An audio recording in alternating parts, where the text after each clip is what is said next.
नमस्कार मित्रों, हमारे इस चैनल में आपका स्वागत है। आशा है आप स्वस्थ होंगे और एकदम फिट होंगे। आज हम प्रभु राम के दर्शन और हनुमान जी के चमत्कार की एक सच्ची घटना पर आधारित दिलचस्प कहानी को लेकर आए हैं। आशा है यह कहानी आपको पसंद आएगी। तो चलें कहानी को शुरू करते हैं। रात भर सफ़र करने के बाद सुबह लगभग 3 बजे जब नींद खुली तो देखा कि सारे लोग बस में अपने अपनी सीटों पर अपने अपने तरीके से सो रहे थे।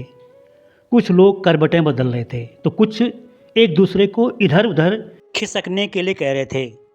ट्रैफिक कम होने के कारण बस तेज़ स्पीड से आगे बढ़ रही थी। लगभग सुबह के 5 बजे ड्राइवर ने बस को सड़क के किनारे खड़ी करके आवाज़ दी कि 5-6 मिनट के लिए आप लोग बाहर जा सकते हैं।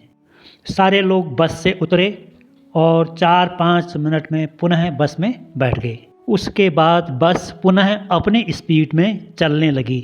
शीशे बंद थे, पर्दे लगे हुए थे तो पता नहीं चल पा रहा था कि इस समय हम कहाँ पर हैं। मैंने पर्दे को साइड करके बाहर देखा तो अंधेरा तो था लेकिन कुछ हल्का दिखाई दे रहा था। कुछ देर के बाद उजाला होने लगा और लोग अपने अपने सीटों पर उठकर पर्दों को खिसकाने लगे और शीशों को इधर उधर हटाकर बाहर देखने लगे। इस रोड से सफ़र करने का मुझे पहली बार मौका मिल रहा था, इसलिए मुझे इस संबंध में कोई भी नॉलेज नहीं था कि कौन सा स्थान कहाँ पर है और इस समय हम कहाँ पर हैं। सुबह के लगभग 9 बज रहा था और हम एक स्थान पर पहुँचे। वहाँ पर ड्राइवर ने बस को सड़क के किनारे खड़ी कर दी। सभी सवारियों को ये निर्देश दिया गया कि अपने अपने सामान को, अपने अपने बैग को उठाकर सामने वाले विश्राम गृह में ले जाना है। उस विश्राम गृह में एक बड़ा हॉल था और कुछ कमरे थे। टॉयलेट और बाथरूम की व्यवस्था थी। यहीं पर 4-5 घंटे हमको व्यतीत करना था। उस हॉल और अन्य कमरों में गद्दे बिछाकर लोग आराम करने लगे थे। उसके बाद यहाँ पर 4-5 घंटे का जो ये ठहराव था उसका टाइम टेबल सामने आ गया, जिसके अनुसार इस विश्राम गृह में ही सबसे पहले सबको फ्रेश होना है और उसके बाद नहाने के लिए ई रिक्शे के द्वारा गोमती नदी में जाना है। 5-5 का ग्रुप बनाकर ई रिक्शा का जो किराया है वो निश्चित कर लिया गया था। 100 रुपया प्रति ई रिक्शा आने और जाने का लेगा। इस तरह एक सदस्य पर 20 रुपया आने जाने का किराया होगा। गोमती नदी से नहाने के बाद वापस आने पर चाय नाश्ता मिलेगा और फिर 5-5 के ग्रुप में 9 मंदिरों के दर्शन कर वापस लौटने पर भोजन मिलेगा और फिर 2 बजे लगभग यहाँ से चलना है। फ्रेश होने के बाद हम सभी लोग गोमती नदी में पहुँचे। गोमती नदी के स्वच्छ नीले पानी में नहाने से दिल को तसल्ली मिली। ऐसा लग रहा था कि इतना आनंद आज तक जिंदगी में किसी भी नदी में नहाने से नहीं मिला जितना आज इस गोमती नदी में नहाने से मिल रहा है। ये है नैमिषारण्य में गोमती नदी। जो कोई भी नैमिषारण्य में आता है तो इस नदी में स्नान करना नहीं भूलता है। कहते हैं कि भगवान राम ने जब रावण का वध किया था तो ब्रह्म हत्या के पाप से मुक्त होने के लिए वशिष्ठ मुनि के निर्देशानुसार कि अगर राम गोमती नदी में स्नान कर लेते हैं तो वे ब्रह्म हत्या से मुक्त हो जाएंगे। तो फिर प्रभु राम ने इस स्थान पर स्नान किया था जिससे वे ब्रह्म हत्या से मुक्त हो गए थे। इस नदी में तैरने से बचपन की याद ताज़ा हो गई। गोमती नदी में स्नान करने के बाद हम उसी ई रिक्शे में वापस लौटे और वापस लौटने के बाद हमने चाय और नाश्ता लिया और चाय नाश्ता लेने के बाद फिर हम उसके बाद 5 के ग्रुप में 9 मंदिरों के दर्शन के लिए चल पड़े। रिक्शा वाला हमें मंदिर के बाहर गेट तक छोड़ देता। फिर हम मंदिर के अंदर प्रवेश करते और पूरे मंदिर की परिक्रमा और दर्शन करने के बाद पुनः उसी रिक्शे में वापस लौटते और फिर दूसरे मंदिर के लिए चल पड़ते। इस तरह से हमने 9 मंदिरों के दर्शन किए। दरअसल इस स्थान का नाम है नैमिषारण्य। उत्तर प्रदेश के सीतापुर जिले में एक धार्मिक और पर्यटक स्थान का नाम है नैमिषारण्य। प्राचीन काल में यहाँ पर नैमिष नाम का एक घना जंगल था, जिसमें ऋषि मुनि तपस्या करते थे। वेद व्यास जी के शिष्य सूत जी ने यहीं पर 88,000 ऋषियों को महाभारत और पुराणों की कथाएं सुनाई थी।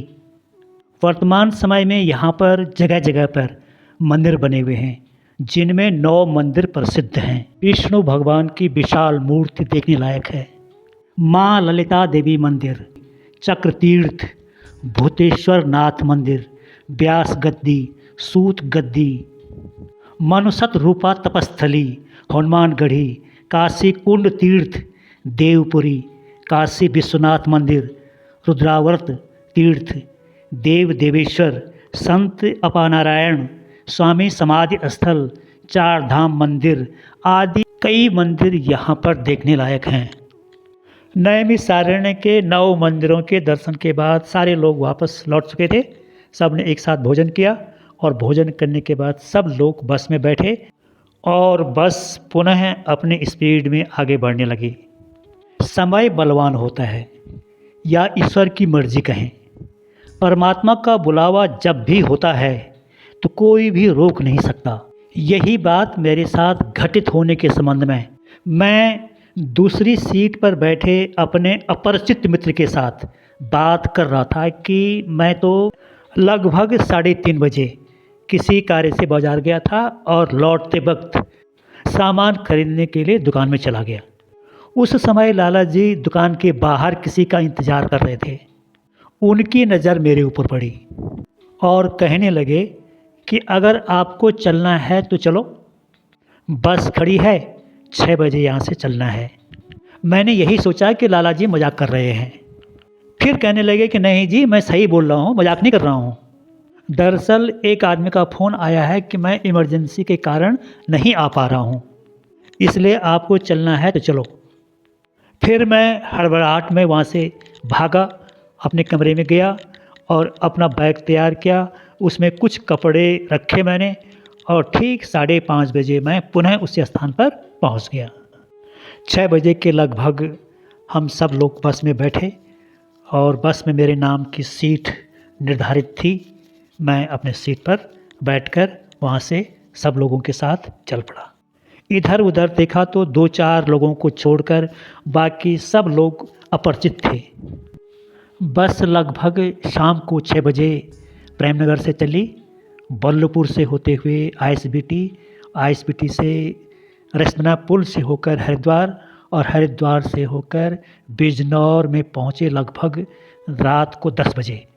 मंदिर के प्रांगण में दरी को बिछाकर सब लोग वहाँ पर बैठे और भोजन करने लगे।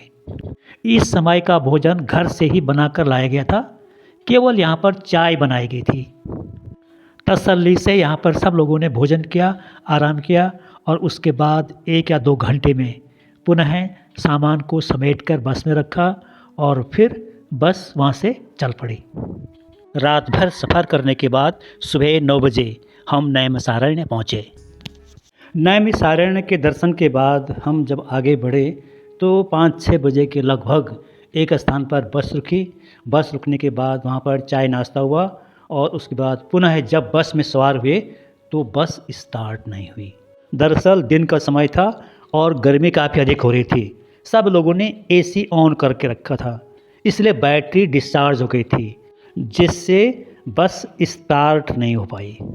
ड्राइवर ने गाड़ी को ठीक करने के लिए काफ़ी प्रयास किया, लेकिन उसके बाद भी गाड़ी स्टार्ट नहीं हुई। उसके बाद ड्राइवर कहीं दूर जाकर किसी मैकेनिक को साथ लेके आया और उसने फिर गाड़ी को स्टार्ट किया। सब लोग अपने अपनी सीटों पर बैठे और फिर वहाँ से बस चल पड़ी।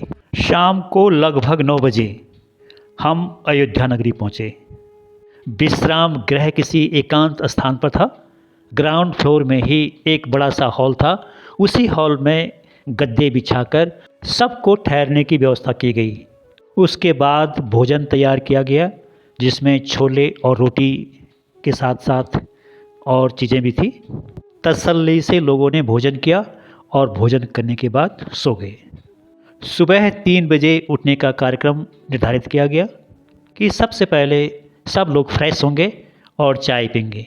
चाय पीने के बाद एक रिक्शे वाले से बात पक्की की गई कि यहाँ से 5-5 के ग्रुप में सरयू नदी में जाकर स्नान कराना है और उसके बाद हनुमानगढ़ी और राम मंदिर के साथ साथ अयोध्या में जितने भी जो हैं मंदिर हैं, इन सब के दर्शन करा के वापस यहीं पर लौटना है।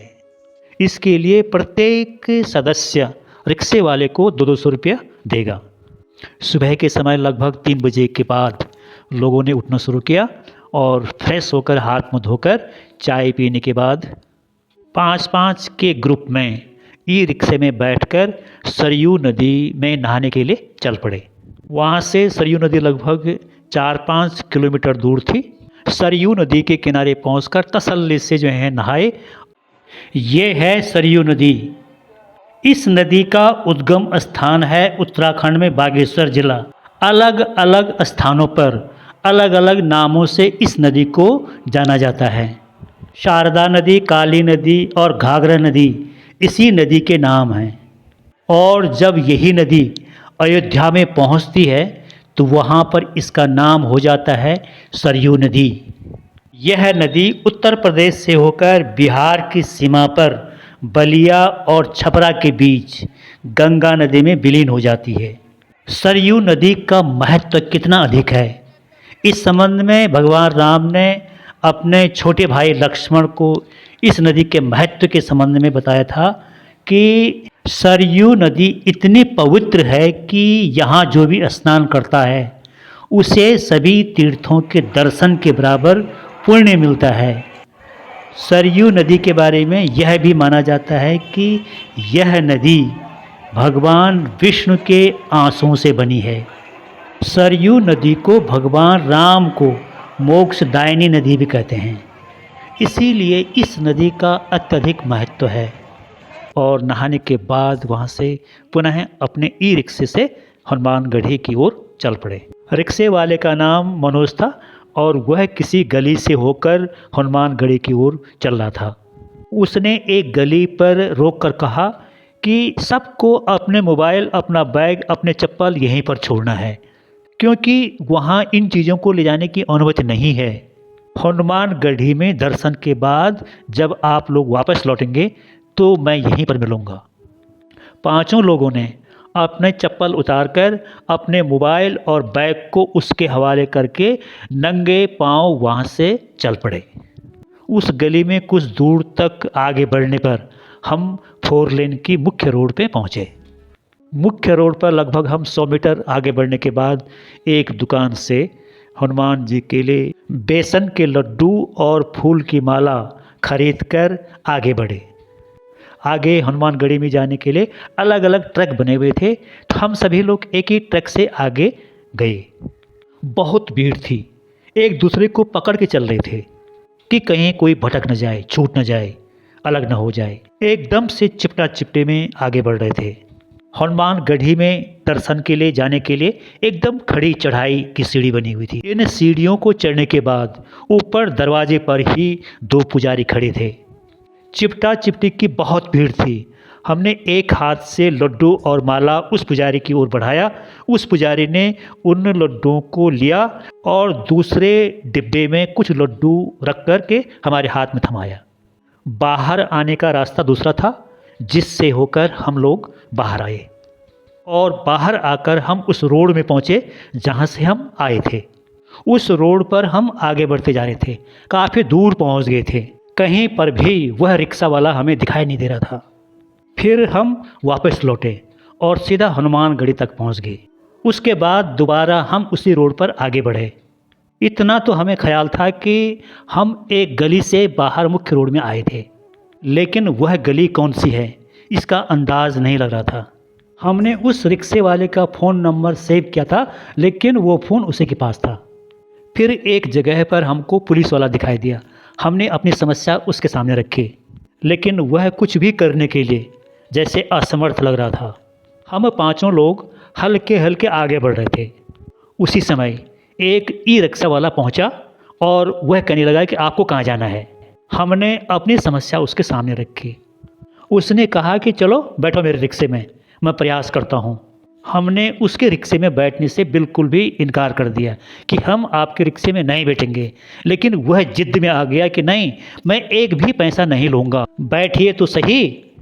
फिर अनमने भाव से हम उसके रिक्शे में बैठे और लगभग 50 मीटर आगे चलने के बाद वह एक गली में अंदर की ओर जाने लगा और लगभग 50-60 मीटर जाने के बाद हमारे ग्रुप की एक बहन जी ने ज़ोर से चिल्लाते हुए कहा कि वो रिक्शा सामने दिख रहा है।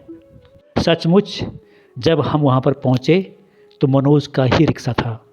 ऐसा लग रहा था कि हनुमान जी उस रिक्शे वाले के वेश में हमको लेके यहाँ तक पहुँचा है। हनुमान जी का दर्शन इससे बढ़कर और क्या हो सकता है। मनोज रिक्शे वाले ने अपनी गलती स्वीकार करके महसूस किया कि वास्तव में ये गलती मुझसे हुई है।